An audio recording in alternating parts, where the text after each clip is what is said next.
ശ്രദ്ധിച്ചില്ലട്ടോ.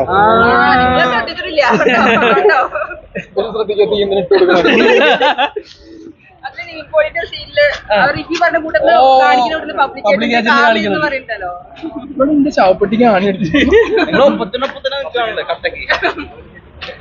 നല്ല drive wash ചെയ്യേണ്ട സമയം. ചേട്ടാ, നിങ്ങൾ രണ്ടുപേരും തമ്മിലുള്ളൊരു സപ്പോർട്ട് എങ്ങനെയാ? ഞാൻ ഇവക്കിട്ട് വെക്കുള്ളൂ. എനിക്കിട്ട് ആരെയാണ് സപ്പോർട്ട്? ഒരാര് ചോദിക്കും? കാറോള പേരില്, ബാലൻസ് ഓള പേരില്, പിന്നെ ഓളല്ലേ. പിന്നെ അല്ല, സീക്രട്ട് ഏജന്റ് എന്നുള്ള യൂട്യൂബ് ചാനലിൽ സായി പോയി കഴിഞ്ഞപ്പോഴായാലും ഒറ്റയ്ക്ക് ഇരുന്ന് റിവ്യൂ ചെയ്ത് ആ ചാനലിന് അത്രയും അതിന്റെ രീതിയിൽ കൊണ്ടു നടന്നത് അത് ഭയങ്കര ഞാനത് എക്സ്പെക്റ്റഡ് ആണെന്ന് വെച്ചാൽ ഹൈലി എക്സ്പെക്റ്റഡ് ആയിരുന്നു. കാരണം സ്നേഹം എന്താന്നുള്ളത് എനിക്കറിയാം. ഇനിയുള്ള കണ്ടന്റ് ആക്ച്വലി നമ്മളിപ്പോ പൊളിറ്റിക്കൽ ക്രൈം അങ്ങനെ എല്ലാം എടുക്കുന്നുണ്ട്. അപ്പൊ അതേപോലെ തന്നെ ഇനിയും മുമ്പോട്ട് പോകും. പാറ്റേൺ ഒക്കെ സെയിം ആയിരിക്കും, പക്ഷെ ഓഡിറ്റിംഗിൽ ഒരു ഡിഫറൻസ് വരും. മാറ്റി നോക്കും. ഇനി പ്രേക്ഷകർ അംഗീകരിക്കില്ല എന്ന് ചെറിയ ഭയം അങ്ങനെ എന്തെങ്കിലും ഉണ്ടോ? ഒരു പടം ഹിറ്റ് ആയില്ല എന്ന് വിചാരിച്ചിട്ട് ഇവിടെ ഏതെങ്കിലും നടന്ന പ്രേക്ഷകർ തല്ലി പുറത്താക്കുന്നുണ്ടോ? ഏതെങ്കിലും ഇലക്ഷനിൽ തോറ്റ ഒരാളെ രണ്ടാമത്തെ ഇലക്ഷനിൽ നിൽക്കണ്ടെന്ന് ആരെങ്കിലും പറയുന്നുണ്ടോ? പിന്നെ എനിക്കെന്താ വ്യത്യാസം? സഞ്ജു കോഡിലല്ലേ, കാണാതൊന്നും പറ്റിയിട്ടുണ്ടാവില്ല അല്ലെ? ഫോൺ തന്നെ റയർ ആയി. എനിക്ക് IPL കഴിഞ്ഞ ശേഷം ആള് ഇന്ന് 8 മണിക്ക് കളിയും വരും. സഞ്ജു പറഞ്ഞു വിചാരിച്ചതിനേക്കാൾ ഭയങ്കര ടഫല്ലേ ബിഗ് ബോസ്? ബിഗ് ബോസ് ആണെങ്കിൽ ഈസിയാണ്. ടഫാഹാരം പറഞ്ഞാൽ എനിക്ക് മനസ്സിലായില്ല. എന്നാലും നമ്മൾ ഫോണില്ലാതെ നിൽക്കുന്നു. എനിക്ക് ഭയങ്കര കൂളായിരുന്നു. ഞാൻ അതിനകത്ത് എനിക്ക് ഫിസിക്കൽ ഇഷ്യൂ ഒന്നും കുറെ കളിയാക്കലുണ്ടായിരുന്നു. കാറ് കിട്ടിയാലേ സായിക്ക് എന്തെങ്കിലും പറയാൻ പറ്റുള്ളൂ. അതിനോടൊക്കെ എന്താ മറുപടി പറയാനുള്ളത്? ഈ പറയുന്നവർക്കൊക്കെ ഇപ്പൊ എവിടെ നിന്നാലാ പറയാൻ പറ്റുക? ഇവരൊക്കെ മറ്റേ പബ്ലിക് റോഡ് നടുവരുന്ന് പറയില്ലല്ലോ. അവർക്ക് കംഫർട്ട് സോൺ കാണൂല്ലോ എല്ലാവരും. പിന്നെ ഞാൻ പറയുന്ന വിഷയങ്ങൾ എന്ന് പറഞ്ഞാൽ ഓഡിറ്റ് ചെയ്ത് പറയേണ്ട കാര്യങ്ങളാ. ചുമ്മാ ഒരു വിഷയം കിട്ടി അങ്ങനെ ചാടിക്കയറി പറയേണ്ട കാര്യങ്ങളല്ലോ. നമ്മൾ കംഫർട്ടബിൾ സ്പേസിൽ കിട്ടുമ്പോൾ നമ്മൾ പറയും. അല്ല അങ്ങനെ ആർക്കും എന്റെ വായന്ന് ശരിക്കും കേൾക്കണം എന്നുണ്ടെങ്കിൽ നേരിട്ട് വന്നാൽ ഞാൻ സഹായിക്കില്ല. ഈ പറഞ്ഞ പോലെ ഈ ബിഗ് ബോസിൽ ഇപ്പൊ ഭയങ്കര ഈസിയാന്ന് പറയാൻ കാരണം എന്തുകൊണ്ടായിരിക്കും? എനിക്ക് ഭയങ്കര ഈസി ആയിട്ട് ഞാൻ ഭയങ്കര കൂളായിട്ട് അതിനകത്ത് തന്നെ. ഞാൻ അങ്ങനെ പ്രത്യേകിച്ച് മെന്റലി ഇപ്പൊ സിബിനൊക്കെ മെന്റലി ഭയങ്കര ഡൗൺ അങ്ങനെ ഒരു സംഗതി വന്നതിന്റെ ഫിസിക്കൽ ഇഷ്യൂ വന്നപ്പോ ഡോഗിന്റെ കേസ് കേട്ടപ്പോ അല്ലാത്ത പക്ഷം ഗെയിമൊന്നും എനിക്കൊന്നും ഫീൽ ചെയ്തിട്ടില്ല. ഇവിടെ ഒരു കാര്യം ഇപ്പോ കേരളത്തില് BJP ആദ്യത്തെ സീറ്റ് നേടിയിരിക്കുകയാണ്. അതിനെക്കുറിച്ച് കുറെ പറയാം. സാമൂഹ്യ പ്രതിബദ്ധതയുള്ള വിഷയങ്ങൾ എടുത്ത് സംസാരിക്കുന്നതുകൊണ്ട് ചോദിക്കുകയാണ്. ഈ അപ്പുറത്തും ഒന്നാണല്ലോ ഒരു അന്തർധാര സജീവമാണോ എന്നൊരു സംശയമുണ്ട്. എന്നാലും അത് കേരളത്തിന്റെ ഒരു തകർച്ചയിലേക്കാണോ? അതായത് ഈ ജാതിപരമായിട്ടുള്ള അയാൾ നന്നായി ട്രൈ ചെയ്ത് അങ്ങേര് തൃശ്ശൂർ. ഇന്നോ ഇന്നലെ വന്നല്ലോ, അവിടെ തന്നെ ആയിരുന്നല്ലോ. കുറെ ആരോപണങ്ങൾ വരുന്നത് ഈ സിബിന്റെ കേസൊക്കെ അറിയാലോ. സിബിൻ പുറത്ത് ഇറങ്ങില്ലല്ലേ? സിബിൻ പുറത്താണെന്ന് തോന്നുന്നുണ്ടോ? ഒരു പിടുത്തമില്ല എനിക്ക് അതിനെ കുറിച്ച്. അതിനകത്ത് എന്തെങ്കിലും ഐഡിയ ഉണ്ടെന്നുണ്ടെങ്കിൽ എനിക്ക് അതിനോട്ട് ഒരു പിടുത്തം. സായിക്ക് ബിഗ് ബോസ് മറക്കാനാവാത്തൊരു അനുഭവം ചോദിച്ചതായിരുന്നു. കുറെ അനുഭവങ്ങളുണ്ട്. ഞാൻ കുറെ അനുഭവങ്ങൾ ഒരുപാട് പാഠങ്ങൾ പഠിച്ചത് ജീവിതത്തിൽ. ഞാൻ വേണമെന്നുണ്ടെങ്കിൽ വൈഫിനോട് ചോദിച്ചത്. സത്യം ഒരുപാട്. അല്ല, ഒരു അഹങ്കാരം എല്ലാ മനുഷ്യരുടെ ഉള്ളിലും ഒരു അഹങ്കാരമായാലും ഒരു ഇതുണ്ടാവും.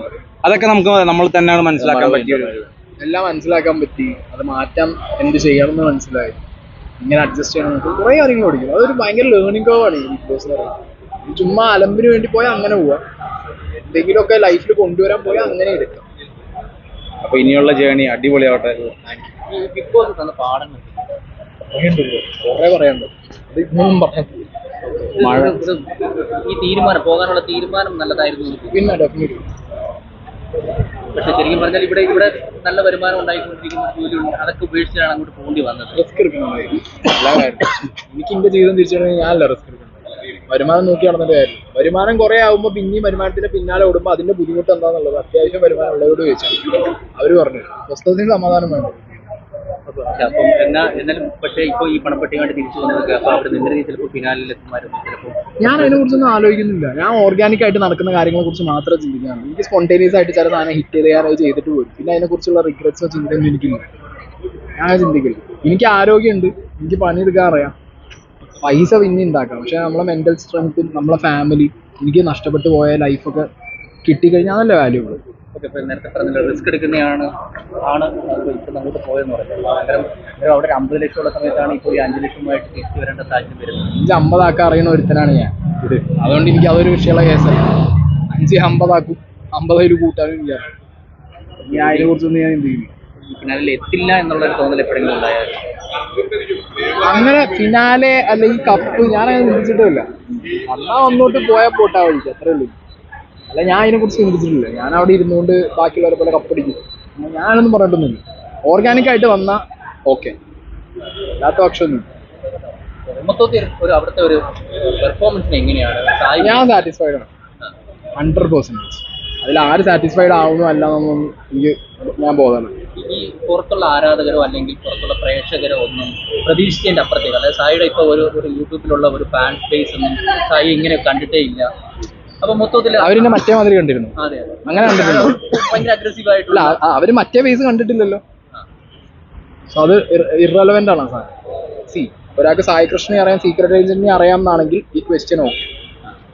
സീക്രട്ട് ഏജന്റിനെ മാത്രം കണ്ട സൊസൈറ്റി സായി കൃഷ്ണനെ കാണുന്ന സമയത്ത് അവർ ചിലപ്പോൾ അത് രണ്ടും കൂടി അവർക്കൊരു അയ്യോ ഇതെന്താ അങ്ങനെ തോന്നിയതായിരിക്കാം. ഞാൻ എവിടെയും പേഴ്സണൽ ലൈഫ് ഇതിന് മുന്നേ റിവീൽ ചെയ്തിട്ടില്ലല്ലോ.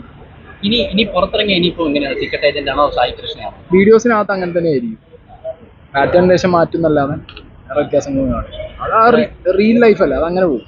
അഗ്രസീവ് ആയിട്ടുള്ള അഗ്രസീവ് അങ്ങനെ അഗ്രസീവ് എല്ലാ കാര്യത്തിലും പ്രതികരിക്കും. അല്ല അഗ്രസീവ്നെസ് എനിക്ക് അറിയില്ല ഏത് സെൻസിൽ അങ്ങനെ അഗ്രസീവ് എന്ന് പറയുന്നത് എനിക്ക് മനസ്സിലാവുന്നില്ല. ഞാൻ വീഡിയോസിൽ അങ്ങനെ തെറി വിളിച്ചിട്ടൊന്നുമില്ല. അഗ്രസീവ് സെൻസിലാണെന്നുണ്ടെങ്കിൽ അടിച്ചു പൊട്ടിച്ചൊക്കെ വീഡിയോ ആയിട്ട്. അതിലും ഈ റിയാക്ഷൻ എന്ന് പറയുന്നത് തന്നെ എല്ലാവരും പറയുന്നത് ഒരു തരം അഗ്രസീവ് ആണെന്നാണ് പറയുന്നത്. അത് ഓരോരുടെ പ്രീ കൺസീവ്ഡ് നോഷനാണ്. അഗ്രസീവ് എന്ന് കേൾക്കുമ്പോൾ അത് റിയാക്ഷൻ ആണെന്ന് തോന്നിക്കഴിഞ്ഞാൽ പണിയല്ലോ. അവിടെ നിന്നിട്ട് ഏറ്റവും കൂടുതൽ വെല്ലുവിളി ഉയർത്തിയ ഒരു കണ്ടസ്റ്റൻസോ അങ്ങനെ ആരെങ്കിലും ഉണ്ടായിരുന്നോ? ഞാൻ തന്നെയായിരുന്നു വെല്ലുവിളി. എനിക്ക് എന്റെ ശരീരം ഞാൻ ഓക്കെ ബാബാ ഞാൻ വിട്ടതാ.